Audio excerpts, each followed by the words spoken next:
ჩვენ რამდენიმე საზოგადოებრივი გაერთიანების წარმომადგენელი ერთად ვიყავით 3-4 დღის წინ ნინოწმინდის რაიონში, სადაც ფაქტიურად ვიხილეთ სურათი, რომელიც აბსოლუტურად მეტყველებს იმაზე, რომ ადგილობრივი ხელისუფლება არ არსებობს. არის განუკითხაობა, არის ტენდერების ფაქტიურად წარამარა უხარისხოდ გაკეთების ფაქტები, ალბათ მითვისებები, ესე იგი 270,000-იანი ტენდერი პირდაპირ ქუჩაში დავათვალიერეთ კანალიზაციას და ესე იგი მიწისქვეშა კომუნიკაციებს ეხება საქმე, განადგურებული სიბინძურე, ბოდიშ თქვენთან ეს ფეკალიები პირდაპირ ქუჩაში, ჭები ფეხს გააკარებდით თუ არა იმ წუთში იმტრეოდა, ისე უხარისხოდ და ჩაედინება ტბაში ის არა ფაქტიურად ტბაში რო ჩაედინებოდეს მილით, გასაგებია, მაგრამ თვითონ აი გამოუთხრიათ მხოლოდ და მილები სადღაც გადაჭრილი, სადღაც გადაწყვეტილი, სადღაც ჩამპალი, მოკლედ ერთი სიტყვით ასეთივე ტენდერი უამრავი 500,000-იანი, 270,000-იანი, 200,000-იანი, 120,000-იანი ხიდების ტენდერია. ჩვენი ჩასვლის შემდეგ ჩვენ მოსახლეობა შევხვდით იქ და პირველმა არხმა გააჟღერა ეს, სადაც შემდეგ მოვისმინეთ ჩვენ დღევანდელი გამგებლის კომენტარი ამასთან დაკავშირებით და ის ამბობს, რომ კიო ნამდვილადო კრისტალი, ასეთი ის ყოფილა, ესო არა ჯეროვნად ჩაატარაო, ესე იგი ტენდერიო, არა ჯეროვნად ას ნიშნავს 270,000 შეიჭამა.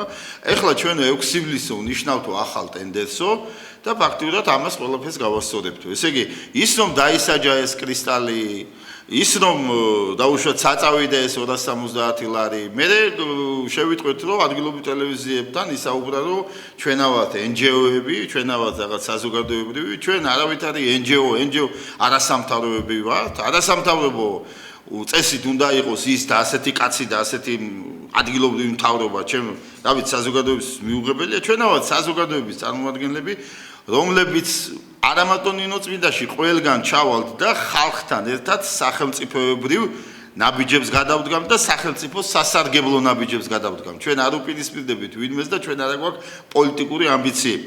ესე იგი, ფაქტიურად გამგებელი მეორე დღეს როგორც ჩანს დაბარებული იყო ხელისუფლებაში, ჩამოსული იყო და ჯერჯერობით რეაგირება პროკურატურიდან ეტყობა დირექტივები მიიღო, რომ ჩავიდეს და ესე ილაპარაკოს, ეს გამოსწორდება, რომ თითქოს 28,000-ზე თუ 38,000-ზე გაუჩერეს და ბოლო 38,000 არ გადაუხადეს იმ კრისტალს, იმიტომ რომ უხარისხოდ აკეთებ და ეხლა ფაქტიურად ამ 38,000 ტენდერს გამოაცხადებენ და 38,000 იქ ნამდვილად არ ეყოფა იმას, გადათხრილი ქუჩები, გაუბედურებული და ხალხი უნდა გენახათ, ესე იგი, რომ აღშფოთებულები, აი გაგიჟებულები ლაპარაკობენ.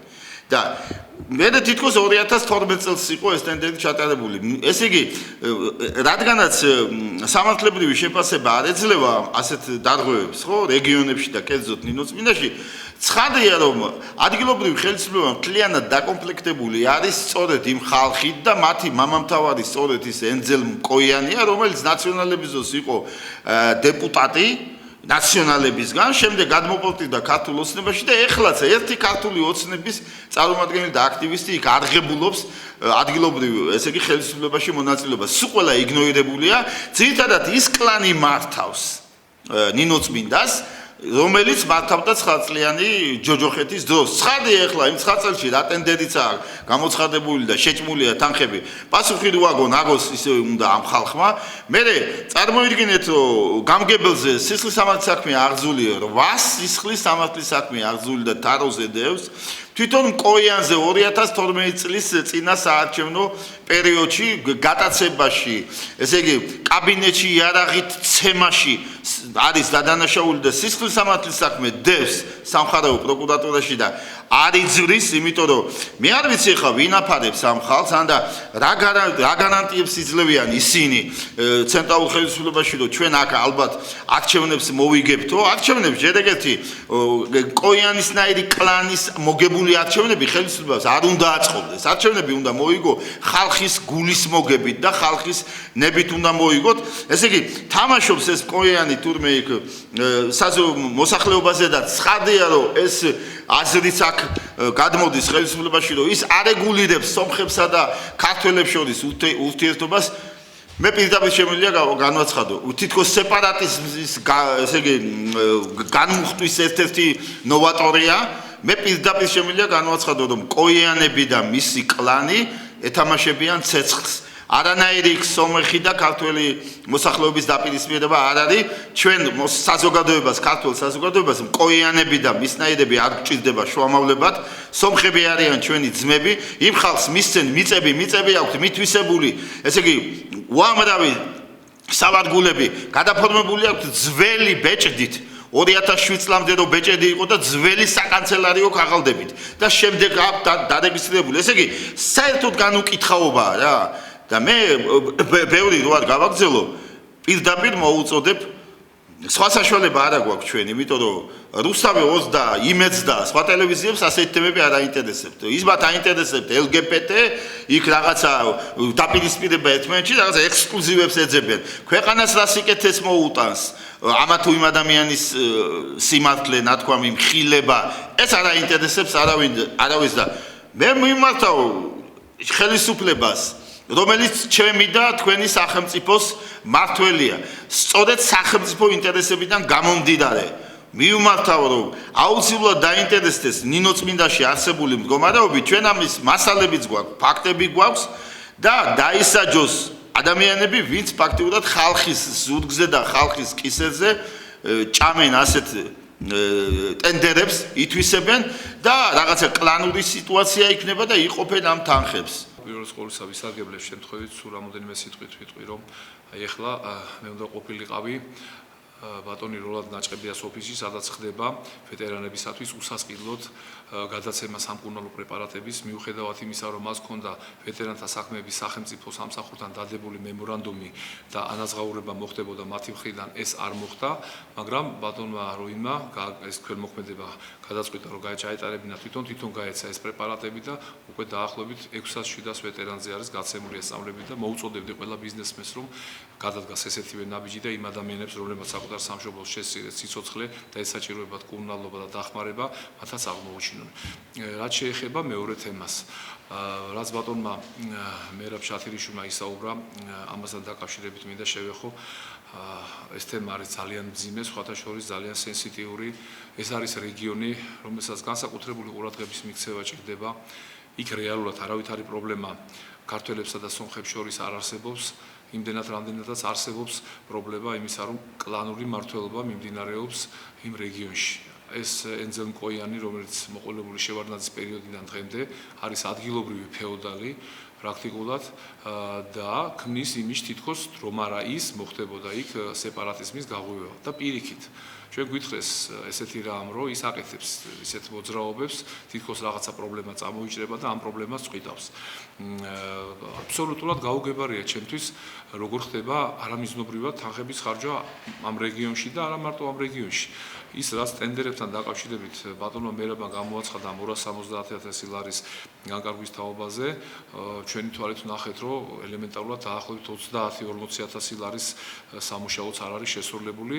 ის სისტემები, საკანალიზაციო სისტემები, რომლებიც ქუჩებზე პირდაპირ ღია არხებით არის გაჭრილი და ჩაედინება შემდეგ ტბაში, არის ანტისანიტარიის ბუდე, იქ ახალგაზრდები იზრდებიან, ბავშვები იზრდებიან, დიდი საშიშროება არის მათი დაავადების, მაგრამ არ ყავს ამ რაიონის ხელისუფალი, არ ყავს ამ რაიონის გამგებელი, არ ყავს ამ რაიონის მაჟორიტარი დეპუტატი და არ ყავს ამ რაიონის გუბერნატორი. იმ შემთხვევაში თუ ეს რგოლი იმუშავებდა გამართულად, აი ესეთი რამ არ მოხდებოდა. ხელისუფლებას მიგდებული აქვს თლიანობაში შეიძლება ითქვას აი ეს რაიონი და ჩაბარებული აქვს ჰენძელ კოიანზე და აი ასეთი კატეგორიის ადამიანებზე. ჩვენ და სომხები ვართ საუკუნოვანი მეგობრები და არც ჰენძელ კოიანები და არც დღევანდელი ხელისუფლების მესვეურები არ გვჭირდება ურთიერთობების დაალაგებაში. რაც შეეხება ინსტიტუციურ მოწყობებს. ინსტიტუციურ მოწყობებთან დაკავშირებით მინდა ვისაუბრო. რაიონებში არის პრობლემები, რასთან დაკავშირებით საკითხის გადაწყვეტა ვერ ახერხებს გამგებელი, თუ გამგებელი არ შეუთანხმდება საკრებულოს თავმჯდომარეს. საკრებულოს თავმჯდომარე არ შეუთანხმდება შემდგომში მაჟორიტარ დეპუტატს. მაჟორიტარი დეპუტატი არ შეუთანხმდება, თქვათ, სახელმწიფო რწმუნებულს, იგივე გუბერნატორს და პრაქტიკულად ეს ერთმანეთთან ურთიერთქიშპობა იწვევს იმას, რომ აი ეს დეცენტრალიზირებული ადგილობრივი მმართველობა ხდება ხაოსი და ანარქია. მე ვფიქრობ, რომ იმ შემთხვევაში თუ ინსტიტუციები იმუშავებდნენ ნორმალურად, ეს პრობლემები გადაწყვეტილი იქნება, მაგრამ რა შორს მივდივართ და რაზე ვსაუბრობთ? ამ შემთხვევაში კონკრეტულად ერთ რეგიონზე, როცა თვითონ ცენტრალურ ხელისუფლებაში არის ეს პრობლემა, პრემიერ-მინისტრის და პრეზიდენტის ინსტიტუციონალური დაპირისპირება, მთავრობის და ვთქვათ, რაღაც გარკვეულწილად იგივე საპარლამენტო ინსტიტუციის დაპირისპირება, საპრეზიდენტო ინსტიტუციის დაპირისპირება, რაც პრაქტიკულად ავლებს ქართულ ხალხს და ქართულ სახელმწიფოს. ეს არის იმის ბრალი, რომ აბსოლუტურად დაუმსახურებლად დილეტანტი ადამიანები მოვიდნენ ხელისუფლებაში. ეს ადამიანები, მათი დიდი ნაწილი პრაქტიკულად შეიძლება ითქვას, არასოდეს არ გვინახია გამოსული ან ტელევიზიით, ან თუნდაც საპროტესტო აქციებზე და დაეფიქსირებინათ ის ძალადობრივი ქმედებები, რომელსაც სააკაშვილი აწარმოებდა საკუთარი ხალხის წინაშე, რასაც მოყვა მრავალი ასეული ადამიანის სიცოცხლე და მასში კუჩებში დახვრეტა და ყოველგვარი დამსახურების გარეშე ეს ადამიანები მოვიდნენ დღეს დაждდნენ ხელისუფლებაში, დაკიდებული ერთ ადამიანზე და გვასწავლიან ჭკუას. ზუსტად ხელისუფლების მაღალი ეშელონებიდან ხდება არამიზნობრივი ხარჯვები. ძალიან ბევრი რამ ვიცით ჩვენ იგივე ქალაქ თბილისში ჩატარებული ტენდერების შესახებ, ინფრასტრუქტურის სამინისტროში ჩატარებული ტენდერების შესახებ და ის თანხები დღეს პრაქტიკულად არ არის გარკვეული სად წავიდა, რისთვის წავიდა. არც ერთი ადამიანი არ დასჯილა ამ საკითხთან დაკავშირებით. არც ერთი პირი არ მეცნიერულა სისხლის სამართლის პასუხისგებაში და მე ეს ვთვლი, რომ ეს არის აბსოლუტური ქაოსი, განუკითხაობა. ის რაც ხდება დღეს ლარის დევალვაციასთან დაკავშირებით, ის რაც ხდება იმასთან დაკავშირებით, რომ პროდუქტებზე ფასები იმატებს, საწვავზე ფასები იმატებს. ქვეყანაში არანაირი ბერკეტი არ არსებობს სამართლიანობის აღდგენის.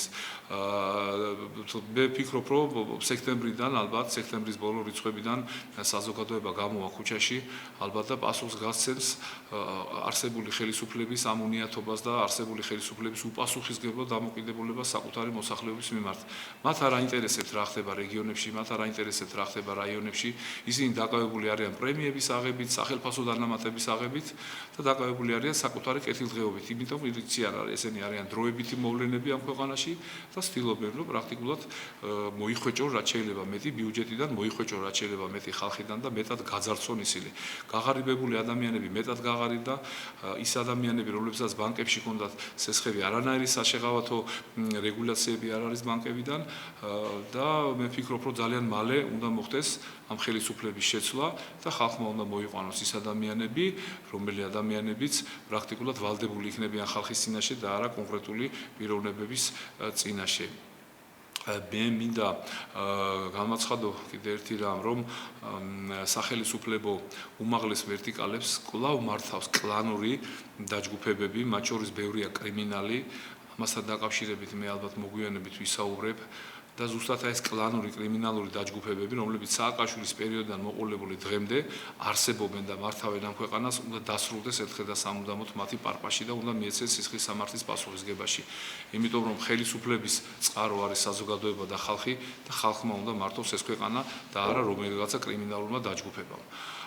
მე გამოვთქვავ იმეც, რომ თუ საზოგადოება დროულად გამოფხიზდება, თუ საზოგადოება გადაწყვიტავს იმას, რომ მან უნდა მართოს ეს ქვეყანა და არა კონკრეტულმა სხვა ადამიანებმა, მაშინ შესაძლებელი იქნება თითოეულ ჩვენთაგანმა ერთმანეთის გვერდზე დგომით გადავწყვიტოთ ეს პრობლემები. თუ არა და საქართველო გადავარდება ქაოსში, ანარქიაში და პროცესები იქნება კვლავ უმართავი. მოგახსენებთ ჩემი თვალით რაც ვნახე ინოწმინდასთან დაკავშირებით, დღესაც სხვათა შორის გადმომიგზავნეს კიდე რაღაც მასალები დამატებით, რომელიც შეეხება იქ ძირითადად მშენებლობებს, ხიდების მშენებლობას, ასე შემდეგ და ასე შემდეგ, ანუ ძირითადად ადგილობრივი გამგეობის თუ მერიის მიერ გაწეულ საქმიანობას, სადაც უამრავი დარღვევებია. მინდა გითხრათ, რომ ალბათ ისაუბრეს უკვე ამაზე ეპიდემიის საშიშროება არის, თუმცა აღიარებს დღევანდელი გამგებელი, რომ ის ამბობს, რომ არაჯეროვნად შესრულდა სამუშაოები, რომელშიც გახარჯულია 300,000 ლარი და იგი მისავე ინტერვიუში ამბობს, რომ ჩვენ კიდე თავიდან უნდა ესე იგი ჩავატაროთ სამუშაოები, რისთვისაც ისევ თანხა იქნება, ხო გამოსაყოფი. ანუ ეს ბიუჯეტი რამდენს გაწყვეტება არ ვიცი, თუმცა უამრავი რამეა გასაკეთებელი, რომელიც დაუმთავრებელი სამუშაოებია. ნუ ახლა იქ არის მაჟორიტარი დეპუტატი, რომელიც 1999 წლიდან არის პარლამენტის წევრი. შეუცვლელად. ფეოდალია გამხდარი. ნუ იქ ახლა ჩვენ როდესაც ვიყავით, რამოდენიმე ფეხით მოვიარეთ, ანუ ნახევარი ქალაქი თითქმის და გვაჩვენებდნენ ადგილობრივები იმ პრობლემებს, რაც წარმოიშვა და ამ დროს, როდესაც ჩვენ ერთი ქუჩიდან მეორეზე გადავადგილდებოდით, როგორც გვითხრეს გამგებლის შვილები, მანქანით, რამოდენიმე მანქანით დადიოდნენ და შემდეგ ქუჩაზე სადაც უნდა მივსულიყავით, აფრთხილებდნენ მოსახლეობას, რომ არ შეხვდეთ მათ, არ გახვიდეთ გარეთ და ასე შემდეგ და ასე შემდეგ. ნუ არის საშინელი ზეწოლა გამგებლის მხრიდან, როგორც ჩანს, მოსახლეობაზე, თუმცა ჩვენ გავაფრთხილეთ, რომ ნებისმიერს, რომელიც გამოვიდა ჩვენთან შეხვედრაზე, დაახლოებით 250 ადამიანს შევხვდით ჩვენ იმ ჩასვლაზე. პრაქტიკულად ყველა შიშის ქვეშ იყო და ანუ მაინც გადადგეს ეს ნაბიჯი და გამოვიდნენ გარეთ იმდენად რამდენადაც რაღაც იმედი ჩაესახათ გულში, რომ ცენტრალურ ხელისუფლებამდე ჩვენ მივიტანდით ამ ყველაფერს, რაც იქ ხდებოდა. ჩვენ ახლა ამ ერთი იმითი არ შემოვიფარგლებით, ალბათ გავაგრძელებთ, ჩვენ ალბათ წერილობითაც მიმართავთ შესაბამის ორგანოებს, რომ მოიკვლიო მთლიანად ეს ნინოწმინდის საკითხი, საერთოდ რა ხდება და რა მდგომარეობაშია იქაური მოსახლეობა. ანუ თავის ხალხს და თავის ქვეყანას ასე არ უნდა ექცეოდნენ მსუბუქად, რო ვთქვათ რა. რა ვიცი, ალბათ გიას იმას ვქნათ, ხო? აი თქვენ იქ შეატყვეთ მოსახლეობა შეხვდით ვიცი და შეატყვეთ რომ აი მე სეპარატიზმის ნიშნები არსებობს. ნაკლებად ბაზომერა, ეს არ არის ნაკლებად იმდენად რამდენადაც მე მგონი თვითონ ძაბავენ სიტუაციას, რომ აი ჩვენვე ამ სიტუაციას მუხტავთ და არსებობს, თუმცა არ არსებობს. ეს ძირითადი მოთხოვნები იყო, არა მიწა, ანუ მიწა უნდათ, გლეხებს უნდათ მიწა, მაგრამ კიდე გეუბნებით არა იმისთვის, რომ თქვა დაამუშავონ და რაღაც, თუმცა ესეც არ არის, კარტოფილი მოდის, ბევრი არაფერი მოდის, ვიცით, ახლა ჩვენ თითქმის ალპური ზონა, მაგრამ ამათ უნდათ საძოვრისთვის. ელემენტარულად დანარჩენ შრომა უნდათ იმ ხალხს, რა მეტი არაფერი. არ არის იქ იმდენად გამოკვეთილად დაუშვათ, რომ რაღაც იყოს და შეამჩნიო ერთი ჩასული და ორი ჩასული სეპარატიზმის ნიშნებს არ გავდა. ეს უბრალოდ ეს დღევანდელი მაჟორიტარი დეპუტატი ქმნის, რომ აი რაღაც საშიშროების წინაშე ვდგევართ და შემდეგ აი მე რო არ ვიყო, ეს საშიშროება გადაიზრდებოდა სეპარატიზმში. ეს არის ძირითადი ფაბულა, რითიც ესენი სარგებლობენ და აი ამ შემთხვევაში ზუსტად ის რომ ადგილობრივი მოსახლეობიდან ვერ ბედავს ვერავინ. ჩვენ რო ჩავედით მეორე დღეს გამგებელი დაიბარეს თბილისში, როგორც ვიცით, მოგწერეს იქიდან და ასე შემდეგ, ნუ არის ახლა გარკვეული ტიპის ზეწოლები, თუმცა ისე ვერ ბედავენ, როგორც იყო გასული ხელისუფლების დროს, რა თქმა უნდა, ახლა ჩვენც რო ვიყავით, რამოდენიმე მანქანები ხო გითხარით კიდევაც დავყვებოდა, მაგრამ ის იმდენს ვერ ბედავენ, ალბათ ან არ ბედავენ. ყოველ შემთხვევაში რაღაცა კონფლიქტში შემოსულიყვნენ ან რაღაცა ესეთი სიტუაცია ყოფილიყო. მე ერთი რამის თქმა მინდა, უკვე აღარ გავივალი იმ თემას, რასაც ჩემი მეგობრები, პარტნიორები და რა ვიცი, ყველანაირად შემიძლია უწოდოთ, უკვე შევიზარდეთ ჩვენ ერთსულად, უბრალოდ ფიზიკურად ხდება ეს იურიდიულად ამის ყველაფრის მტკიცებულებები და საზოგადოება დაინახავს, ჩვენ ერთ საქმეს ვაკეთებთ, ეს არის საქართველოს კეთილდღეობა. ამ საქართველოს კეთილდღეობის ირგვლივ ვინც ვერ გააკეთებს ამ საქმეს არ აქვს მნიშვნელობა იერარქს. იმიტომ რომ ჩვენ ვაკეთებთ ზუსტად ვიცით რას. თუ ვინმე ცდება ამაში კეთილინებოს და გამოიბერთხოს ცოტა ყურები და თვალები გამოიწმინდოს იმისთვის რომ დაინახოს რა ხდება, რა რეალობებია. ნინოწმინდის ამბავს იმიტომ აღარ შევეხები რომ აქ უკვე ფართოდ გაშუქდა ეს ყველაფერი. ჩვენ კიდევ ერთხელ მინდა ფიქსაცია გავაკეთო ვინ ვართ ერთად და რა გვინდა ახალი რეალობისთვის ბატონი მერაბ შათილიშვილი, ძალოვან ვეტერანები გია ბერძენიძე, დედაქალაქი ყველაობაში ზაზა აგლაძე და ქართული მისია. მისიაში მე და ჩემი ძალიან დიდი სამეგობრო მოიაზრება. უკვე დამთავრდა ის დრო, რომ იმის ხათრით, ამის ხათრით. ხელისუფალსაც მოუწოდებ. ის ჯანსაღი ძალა, ვისაც სურვილი გაქვთ, რომ საქართველო იყოს ის ქვეყანა, რომლითაც ამაყობდა ოდითგან ქართველი ადამიანი. ეხა ქართველობა შეიძლება სირცხვილად მიაჩნდეს ვიღაცამ საბერძნეთში რო თქვას, ევროპაში თუ სადაც გინდა იყოს შემოკარგებო. მოდით ჩვენებლობა დავიწყოთ ჯერ შიგნით. შიგნით არის მოსაშორებელი სარეველები, მართლა სარეველები და ჩვენ ამას ხელისუფლების იმ ნაწილს, ვინც გინდათ კარგად დაინახო და შორი ჭოგრიტით არ იყურებით იმ რეგიონებში რაც ხდება. ჩვენ თითოეული ჩვენთაგან უკვე ერთ ძალად დავდივართ და შემოვივლით საქართველოს ყველა ნაწილს. დაგილაგებთ აბსოლუტურად ყველაფერს იმისთვის, რა ხდება, რა უბედურებაა და რა სიკეთეა. ამ უბედურებაში აუცილებლად თქვენი თანადგომა გჭირდება. თუ ამას დავინახავთ, იცოდეთ რომ ჩვენ ერთად ვართ, თუ ამას ვერ დავინახავთ, იცოდეთ რომ ჩვენ ვართ თქვენ წინააღმდეგი და თქვენი წინააღმდეგი იმიტომა ვართ, რომ ჩვენ გვინდა რომ აშენდეს ნორმალური, კარგი ქართული სახელმწიფო, სადაც აუცილებლობა არის, რომ სოფლის მეურნეობა ავიდეს იმ დონეზე, როგორც იყო თითქოს სამარცხვინოა, მაგრამ საბჭოთა პერიოდის დროს ბატონებო. ხო სამარცხვინოა. მას შემდეგ სრული რეგრესი მიდის ამ ყველაფრის. დავეხმაროთ ამ ხალხს, მაგრამ ისე კი არა რომ შუამავლობით ვიღაცა გაუმაძღარი მუცლით რომ ხელებს აფათურებს ამ ბიუჯეტში. ჩვენ ვართ ის ადამიანები და ის ძალა, რომელიც აბსოლუტურ კონკრეტულ სურათს დავანახებთ ხელისუფლებას. მოქმედების დრო არის. ხელისუფალო, ჩვენ აქა ვართ. თქვენ დადექით თქვენ სიმაღლეზე. სულ ყველას მოგმართავთ. მე ვიცით, ვინ არის ჯამთელი ძალა და ვისთან შეიძლება მეგობრობა. გაატოკდით, თორე ცუდათაა ჩვენი საქმე. აი ეს არის ჩემი სალაპარაკო. ჩვენ გავაგზავნებთ ამ ქმედებას. წამოვიღებთ ყველა დოკუმენტაციას. ყველა დოკუმენტაციებს იმის თაობაზე თუ როგორ მუშაობენ რეგიონები. აწი თქვენ იცით. თუ გააკეთებთ ამას გვერდზე ვართ. თუ არ გააკეთებთ, ჩვენ გავაგზავნებთ მაინც სიმართლის კეთებას.